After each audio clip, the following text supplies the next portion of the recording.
Do you ever struggle with open mouth, insert foot syndrome? I think at some point in time, all of us in life can say we struggle with that. And today, on our Thursday edition of Deep Treks Devotions, we are looking in James chapter 1, verse 19. Sorry, and we are looking to see what James will teach us about using our voice and speaking.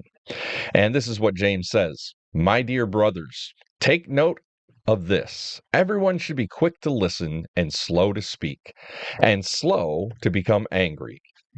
For man's anger does not bring about the righteous life that God desires. Therefore, get rid of all moral filth and the evil that it so prevalently and humbly accept the word of God in you, which can save you.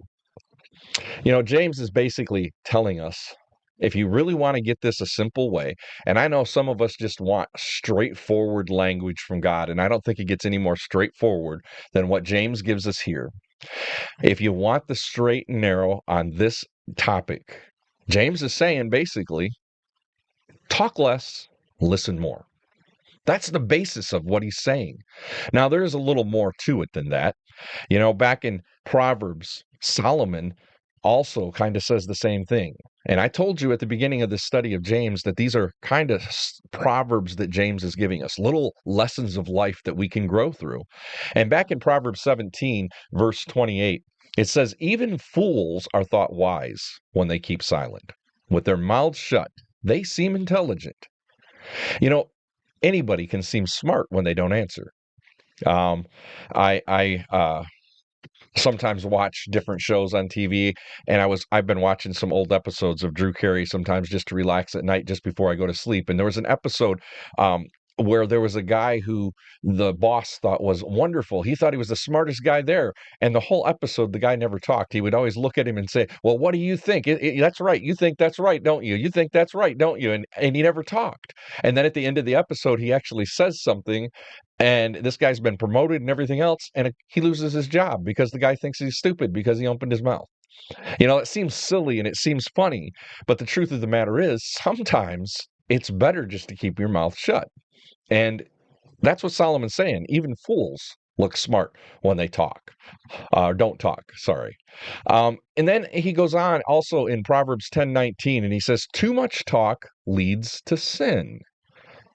Think about that for a moment. Too much talk leads to sin. Be sensible and keep your mouth shut. Wow. Too much talk leads to sin. James said again, take note, everyone should be quick to listen, slow to speak, and slow to become angry. There's a couple of things that come in here. He says when we talk too much, Solomon said when we talk too much, we sin because we start to talk. And James is saying it keeps us from being angry sometimes because sometimes we get wound up and we wind ourselves up and we wind other people up about something. We get mad about an issue. Sometimes it's politics. Sometimes it's something at our churches. And we get upset and we drag a whole bunch of other people in because we start to talk about our neighbor, our friends, or whoever the politician is. And we keep pushing each other and egging each other on. And it creates a bigger sin than what needed to be. So it really is that we have to be careful. There's this basic principle of life that we should use this wisdom. James says to listen. Listen.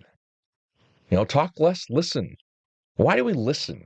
Well, one of the principles we can learn from this is even when we have to respond, we should probably listen before we actually respond. Some people love to cut other people off. They love to jump into the conversation. They want their 2 cents heard.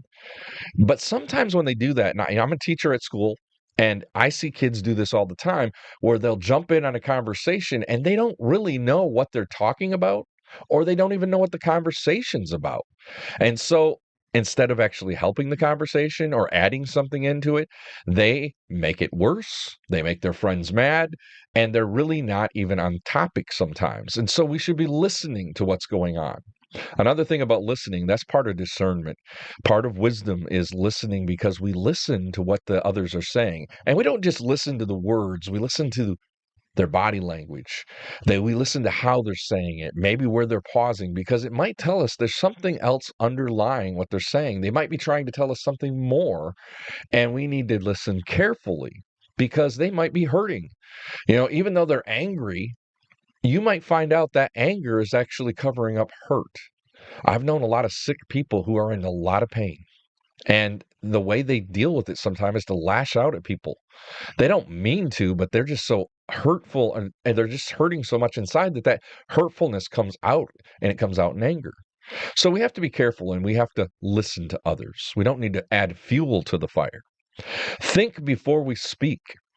It's not just a matter of listening. We got to think about what we're going to say. Don't jump in. Even when somebody asks you a question, don't be afraid to say, give me a minute to think about it. A lot of people think we got to have an answer right this second. Now, there are genuine life or death situations. I mean, if there's a fire and you got to respond right now, yeah, you got to respond right now. But 99% of the things we're going to get involved with in life, we can take some time to think before we respond. Another thing is waiting before speaking. I thought about this. Waiting before speaking gives us time to cool off and gives cooler heads so that they will prevail in the end. Maybe lets the situation relax a little bit.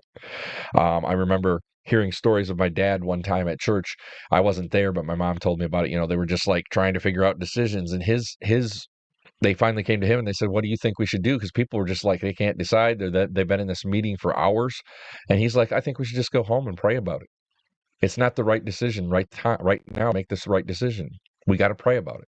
And that's what they did. And later on, they came together, and it was a quick meeting because everybody had prayed about it, thought about it, and they didn't have the arguments that they had before.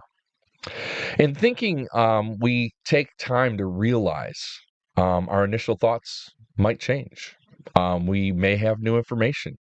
We may think through a problem. We may see it while we're thinking and say, oh, I see now what's going on here. Or I see how that works now. So in the end, we can learn a lot about wisdom if we just take some time, take a deep breath, as they say, count to 10 sometimes, maybe 20, maybe 30. Give yourself some time. But be quick to listen and slow to speak, and you will be better off. I hope that you can take this with you today, and I hope that you can use this in your life. And I hope that if there are situations where you're going to get involved in things today, that you will take some time to take a breath, just think things through, and respond in a more wise way than maybe you used to. It might take some time to grow in this. Don't be afraid to grow, and don't be afraid to share as you grow, because you can share with others. We're all journeying in life together. And I hope that you can be changed and transformed, and as you are, that you will share your life and transform others around you by sharing the goodness that God gives you. Blessings on the journey. That's today's Devo on Deep Treks. No matter how deep the questions or dark the doubts, there's always a path forward. Reach out at deeptreks.com with prayer needs or topics you'd like us to